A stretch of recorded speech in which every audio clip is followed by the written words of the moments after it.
So Hi, who can Krishna explain? Prabhu. Yeah. How can we write down the definition for Smriti, please? Smriti is historical records like Mahabharata, Ramayana. They are histories.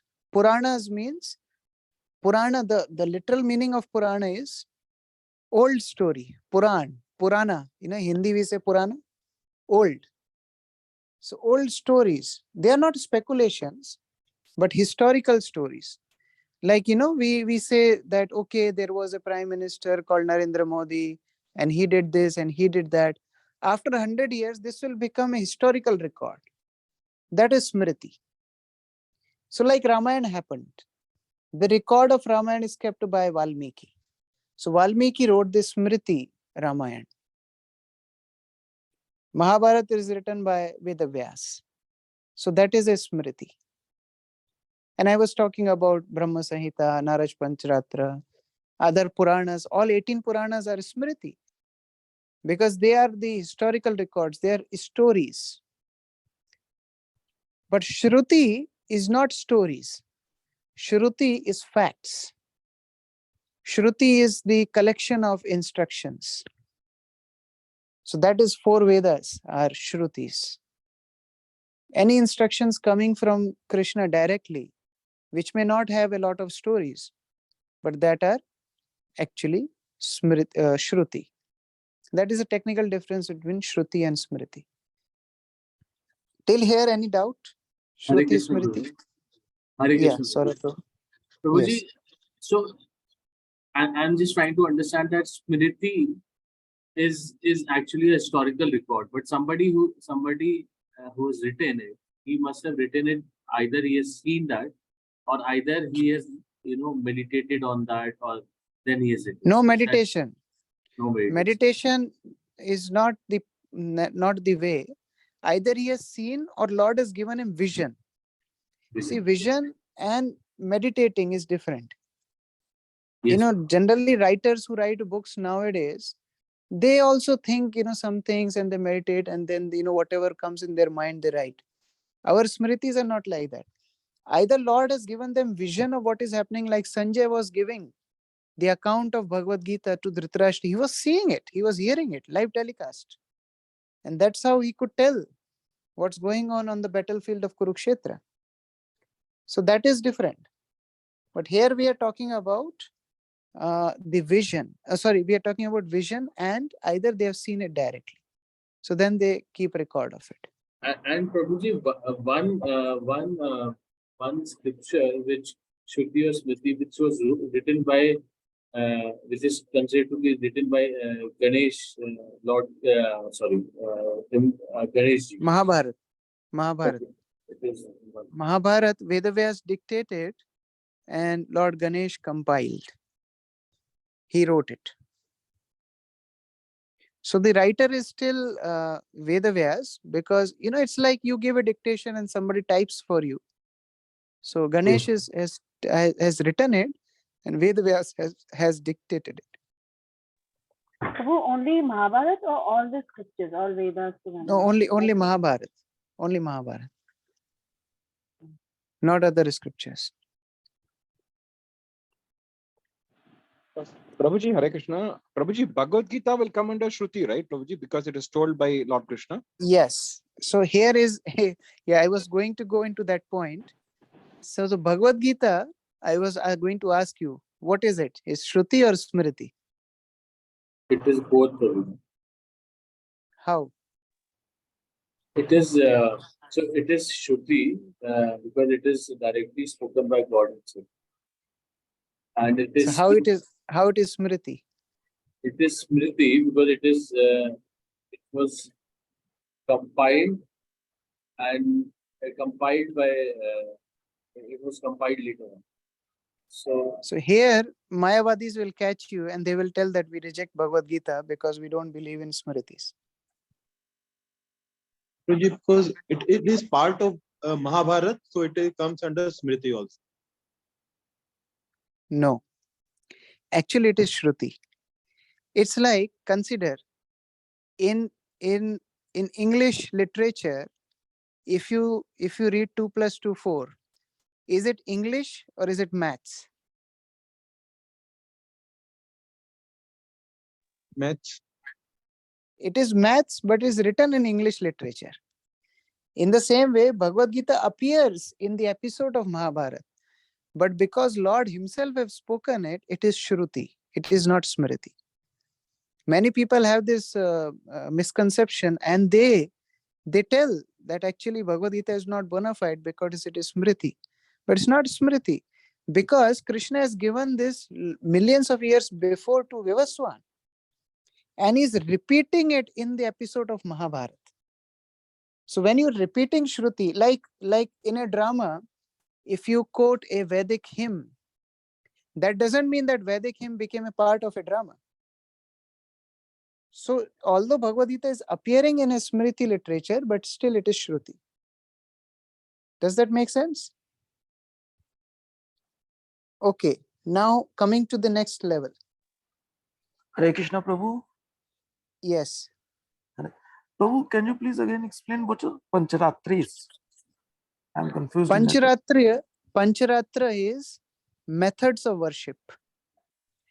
Like in Satya Yuga, the method of worshipping Supreme Lord was meditation.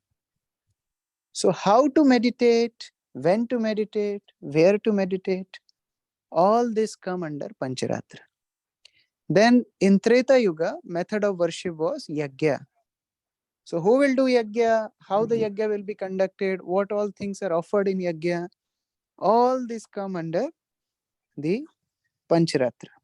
Pancharatris. Then we come under Dwapar Yuga. So Dwapar Yuga method of worship is worshipping Lord's deities in the temple. So then all the methods of deity worship are given in Pancharatra. And then of course Kali Yuga Sankirtan. Sankirtan, there is no vidhi. Sankirtan, there is no vidhi. Namna makari bahuda nija sarva shaktis tatrarpita niyamite na smarane na kala. So there is no vidhi. So generally in Pancharatra, we come till deity worship.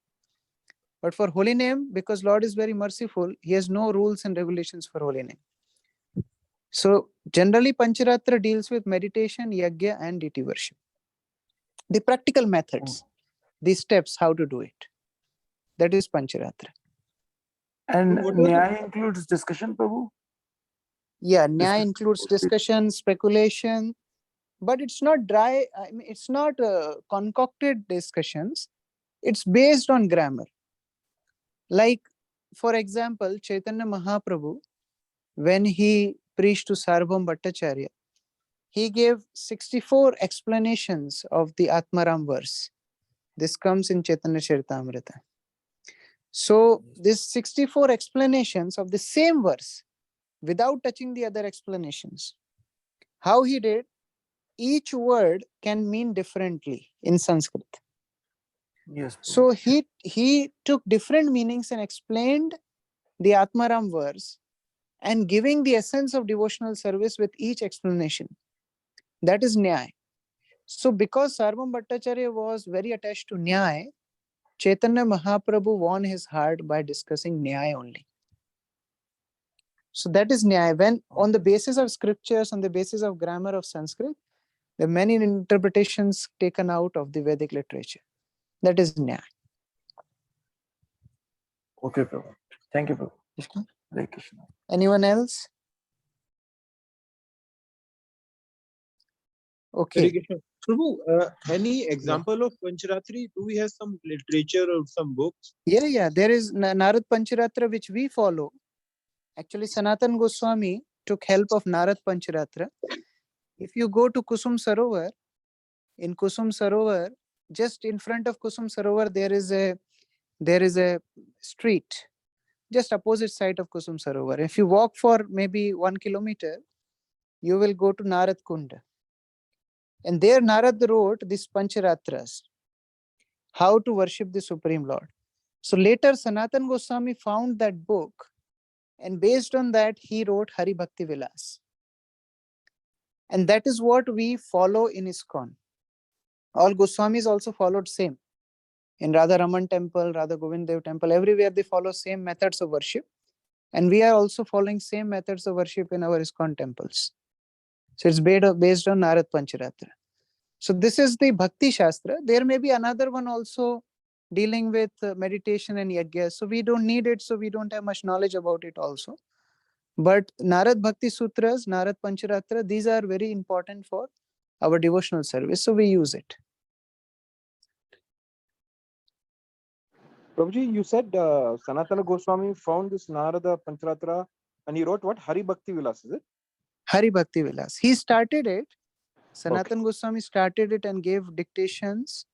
But then Gopal Bhatta Goswami completed it. So they are the combined authors of Hari Bhakti Vilas. So all our deity worship, Vaishnava etiquette, behavior, how a devotee should live, initiation, the process of everything, we refer from Hari Bhakti Vilas. It's a big book, a lot of volumes. So we refer from there only, and that's how Prabhupada, implemented in ISKCON.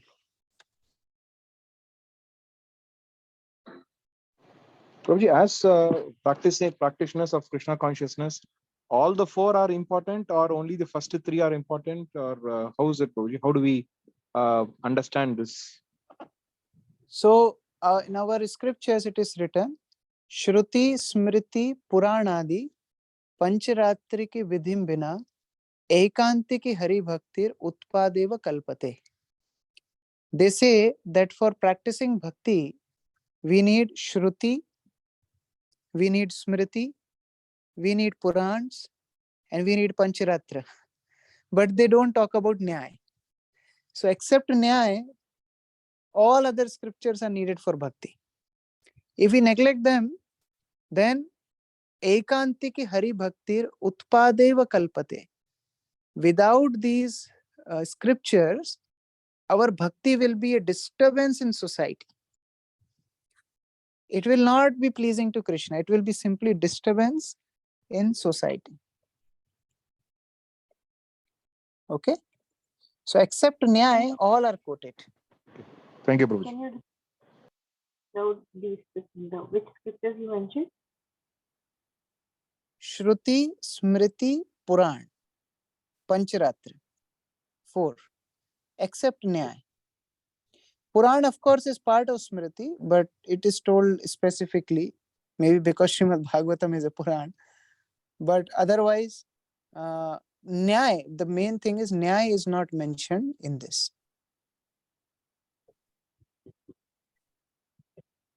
Okay? Any other question?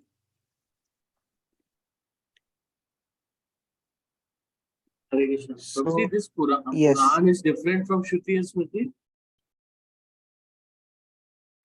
Yes, Saurabh Prabhu. Prabhuji, Puran is different from Shruti and Smriti?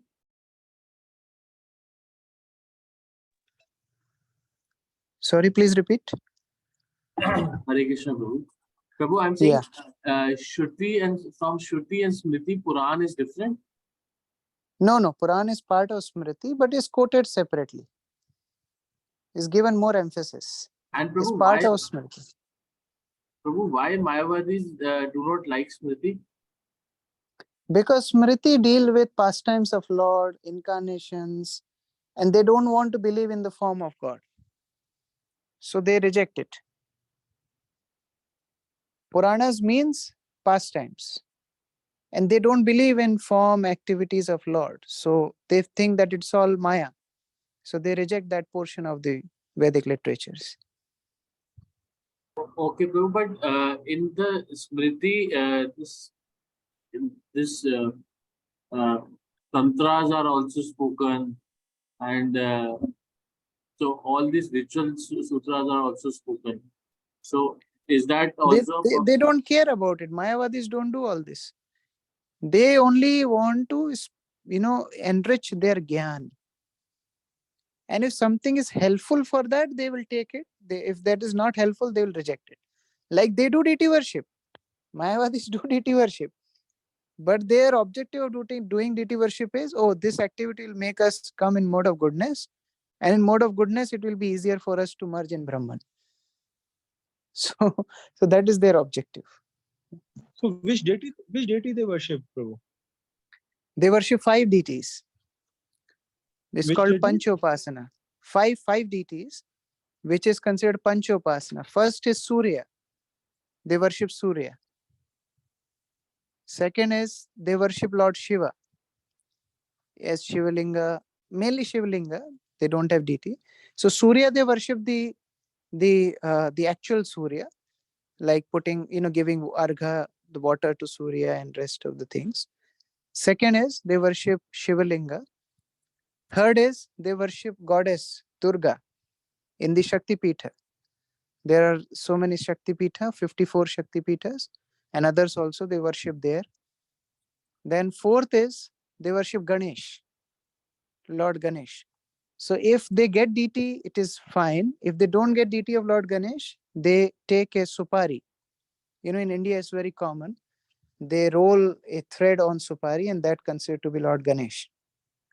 So it's similar to a Shivalinga, but it's very smaller supari and they cover it with a thread.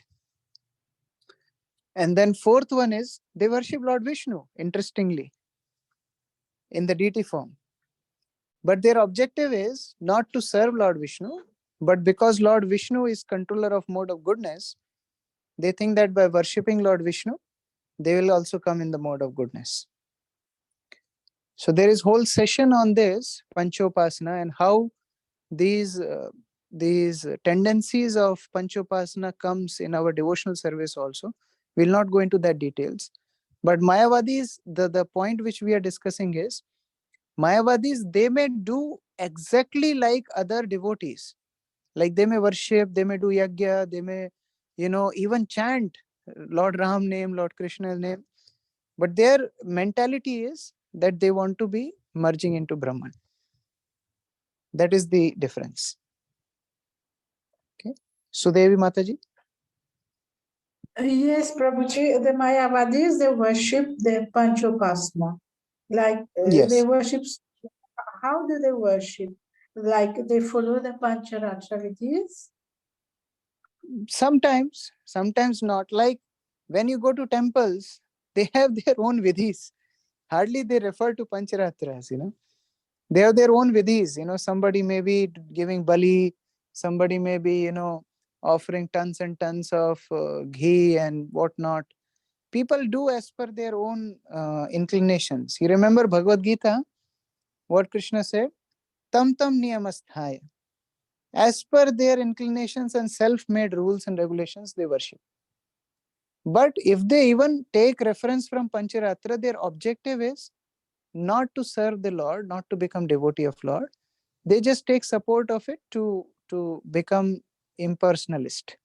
So that is their understanding. What they feel, that it's just a beginning stage of our spiritual life. So we take help of all these methods. But when we become perfect, we don't need to go to temple. We don't need to practice any of these rituals. So that is their understanding. So there is speculation. Yeah, 100% speculation. That is what Gyanis is. That is what Mayavadi is. Yeah. Prabhupada translated Gyanis as speculative, meditators. So that is Gyanis. Thank you, Prabhuji. Okay, so now where we stand today? Isopnishad. What is it? It is a Shruti, Smriti, Pancharatra, Nyaya. What is it? Shruti Prabhuji. Shruti? Okay. Yeah, it has to be Shruti. Otherwise, we were not studying it. So, Shruti means knowledge which is coming in parampara. So, apart from the 4 Vedas, there are 108 Upanishads. 108 Upanishads. Now, these Upanishads are like tributaries of Vedic knowledge. Like if you have like big river like Ganga, Yamuna, there are many tributaries of these rivers. So Vedic knowledge is very vast, but in the form of Upanishads, they are like small Upanishads which give the a particular aspect of Vedic knowledge. Now they are 108 in number, out of which 11 are prominent Upanishads, very famous Upanishads. And out of those 11, the first one, which is most famous and is very directly dealing with the knowledge of the supreme, knowledge of the spiritual life, is Isopnishad. So we are dealing with, its name is Isha plus Upanishad, it becomes Isopnishad. It's Isha Upanishad. Isha means Lord. Isha means controller. So the Upanishad which is dealing with the knowledge of the supreme controller is called Isopnishad. Now one more thing which we have to remember, the meaning of word Upanishad. What is the meaning of word Upanishad? Upa means near. Nishad means to sit and hear, to sit down and hear.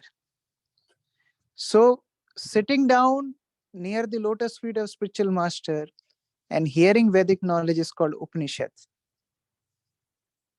Upanishad means hearing from the lotus mouth of the spiritual master, sitting near his lotus feet. That means taking shelter of the spiritual master. When we hear Vedic knowledge, that is called Upanishad. So you get the link why Prabhupada was talking about these three pramanas in the introduction? Because the very meaning of Upanishad is hearing from a bona fide spiritual master. So if we want to really get a bona fide knowledge, then we have to go through the lotus feet of the spiritual master. And that is Upanishad. So we wish to continue, but the problem is my laptop has crashed and I'm not Shrutidhar. I need PPTs to take you properly through the course. And there were some activities also in that. So let us see, we can continue tomorrow and I'll try to get it fixed. If it doesn't get fixed, I have to borrow somebody's laptop and we'll continue tomorrow. So we'll keep it up to here. I will request devotees to please study Introduction of Isopnishad today.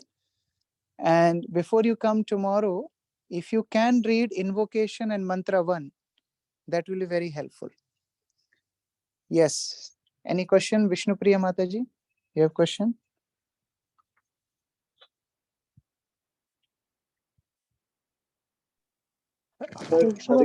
Hello. Yes, Prabhu, Mataji. can you hear me? Yes. Actually, so as much I have understand for today, if ever we have to proceed and teach new devotees or new people in our ISKCON, we can proceed and teach them Isopnishad. And the word is so. At It is least possible. the introduction Yes. is very good start for our preaching. The introduction of Yes. Isha. You tell them 3 ways of gaining knowledge: Pratyaksha Praman, Anuman Praman, and Shabda Yes. Praman. Then you tell Yes. them what are the defects, 4 defects in getting knowledge from Pratyaksha and Anuman. So then you can explain them with many examples. It's very impressive and attention Yes. capturing. Yes. Then you can bring them to the Shabda Praman, that how we should believe in scriptures. And then from there you can take, you teach them Bhagavad Gita or you teach anything. But then the faith in scriptures is very important. It's very systematic to bring them to this level through the introduction of Isopnishad. So it's a very good start to preach. Yes. So for anyone that is new, that's because the first time I didn't know this, that Mayavadi, they pray the 5. That's the first time I learned about that. Thank you so much. And I can see that sometimes when we try to tell people or new people that come to ISKCON that we should do this and that, they're just so confused. They don't understand why we do that. So that I think that what is the best that we can tell them is to the base, because when we tell about them Bhagavad Gita, they're like, it's too much for them. they don't really understand. So this is a good start. We can start Yes. this. It's a perfect. Yes. Thank you so much for that. I want to confirm that. Thank you. Hare Krishna. Yes. Thank you, Namrasita Harsh. Mataji. Hare Krishna Prabhu, Dharma Prabhuji, I have one question in Bhagavad Gita 18.48. Okay. Prabhu, how we can actually practically in this present world, in present scenario, we can understand this shloka, because I'm completely confused in this, that the master, even if he's involved into some bad activities, the servant should follow him, and a brahmana is not supposed to do the activities. Therefore, we have to rise above serving bad masters. When we know that these people are fallible, when they can make mistakes, let us serve the bona fide spiritual master. He is serving the Supreme Lord. He will not commit any mistakes. So from Shudra, what a devotee can learn, that if a Shudra can have faith in his faulty master, why cannot I have faith in my parampara, which is bona fide, which is giving me perfect knowledge? So a devotee is neither Brahmana, neither Kshatriya, neither Vaishya, neither Shudra. Naham Vipro, na cha Narapati, napi Vaishyo, na Shudro. Chaitanya Mahaprabhu said.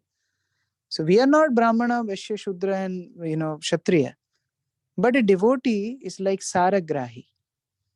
Like a bumblebee, it goes and it collects the essence of the flower. So we can even take these qualities, like Kshatriya is courageous. Yes, we should be courageous to preach. Brahmana is self-controlled. He is equipoised in happiness and distress. A devotee should learn these qualities. If Vaishya does Go Raksha Vanijya, we should do this for pleasure of Krishna. So we take these qualities for our devotional service. That is more important. When Prabhupada is talking about Shudra, that doesn't mean we have to become Shudra, but we have to take qualities in our devotional service. Okay? Prabhu, in the verse 18.66, the various ways of surrender, 6 times of surrender. And the process of surrender to Krishna is described in Hari Bhakti Vilas. Prabhuji, the Sanskrit words are written, but can you define the English word? Yeah, you can tell me. I can. Anukulasya Sankalpa. Yeah, so we discussed this. Anukulasya Sankalpa means accepting what is favorable to devotional service. Then Pratikulasya Vivarjanam. Yeah, rejecting the unfavorable. Whatever is unfavorable to devotional service, we reject it. Yeah, third. Rakshatiti Vishwaso. Rakshatiti Vishwaso. The Krishna is our ultimate protector. He will take care of us. We don't have to worry about ourselves. Yeah. Then Gotrivita Varnam. Gotripti Varan. Gotripti Varan means Krishna is our maintainer. Protector is in the crisis and maintainer is in for existence. We need his help. So he is our maintainer. Now this can be in both terms. One is material maintainer. He is giving us food, oxygen, light, everything. And in 6th canto of Srimad Bhagavatam, it is written that Krishna gives portion, maintenance in form of devotional service, because he is actually maintaining our devotional service. So that is also there. The next. Atma Nikshepa Kartanya. Atma Nikshepa means full surrender, complete surrender on the level of consciousness. So the first 4 are external attributes, but this last 2 are internal consciousness. So Atma Nivedan means, in his consciousness, he surrenders everything to Krishna. This Atma Nivedan. Then 6th is Tadvidha Sharangati. So this 6th one is Karpanya. Karpanya means humility. Denya. Denya means humility. Sorry, not Karpanya. Denya means humility. So that makes 6. Shadanga Sharanagati Hoibe Jahar, Tahar Prarthana Sune Nanda Kumar.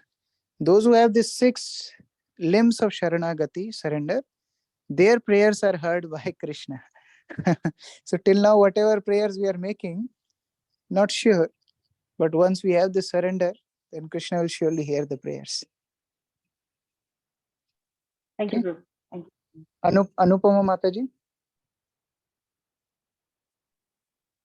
Prabhuji, I have read somewhere that we have 108 Upanishad. That's why we have 108 beat in our chanting mala.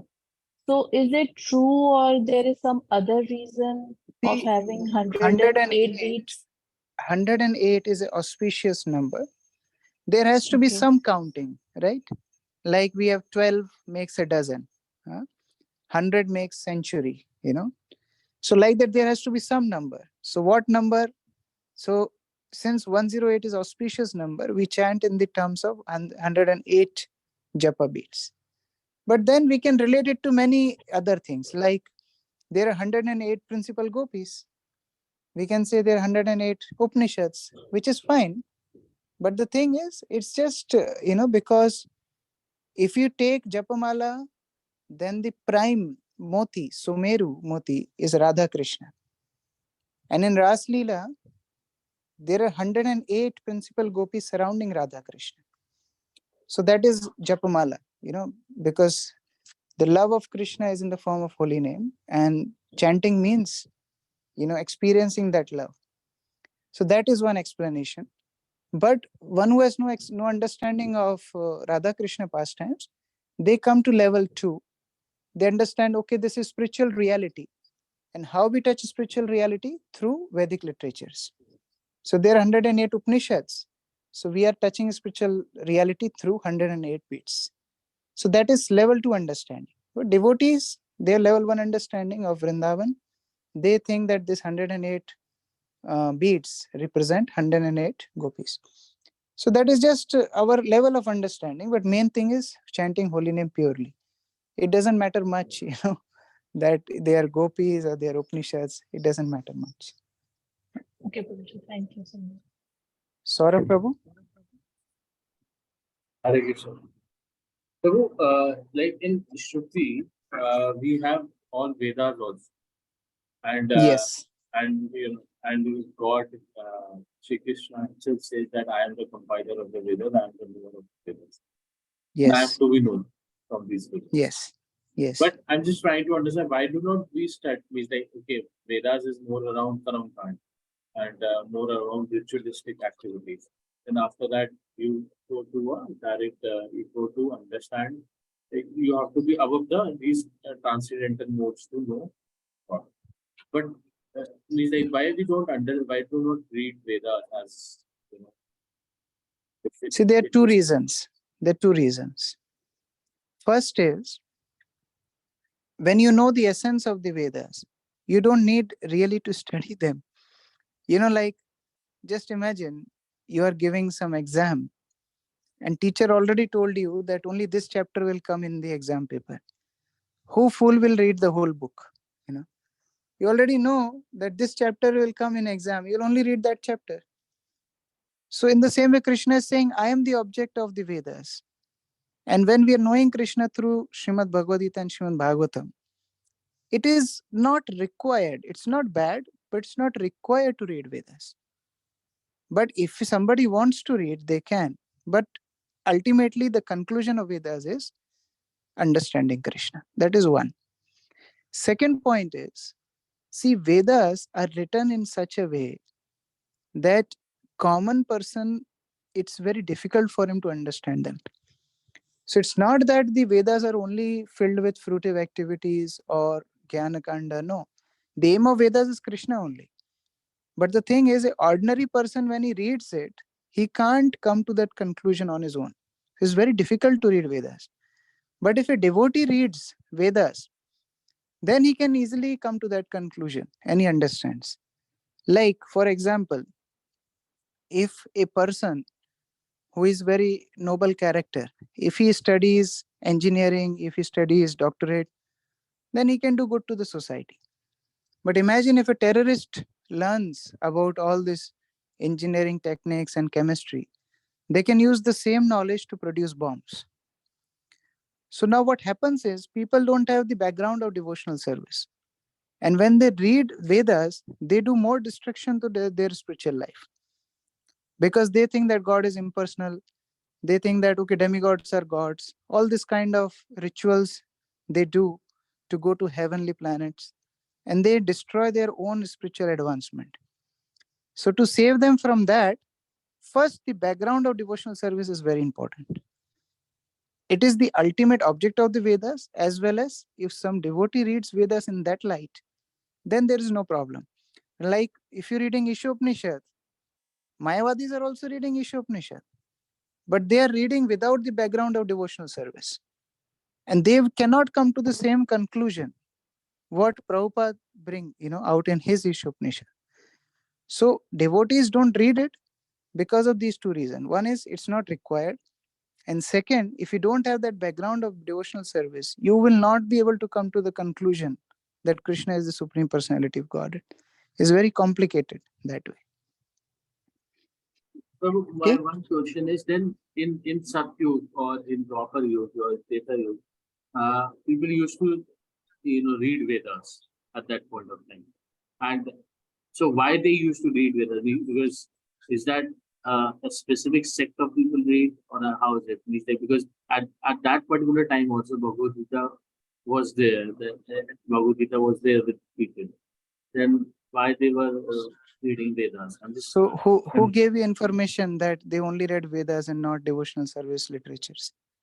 No, I'm saying they obviously devotional service literatures are there, but I'm saying why Vedas is given so much importance in the past, which because they are still important, because the very meaning of the word Veda is knowledge. So even Bhagavad Gita is Vedic literature. Even Isopnishad is Vedic literature. Bhagavatam is Vedic literature. But what we call four Vedas, they are not direct appreciation of the Supreme Lord. So previous ages, they were not having the direct access also. They were meditating on the Lord for long, long years.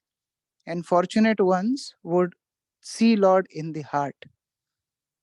But look at Kali Yuga, how simple it is. Just by chanting the holy name, we are getting access to associate with the Supreme Lord.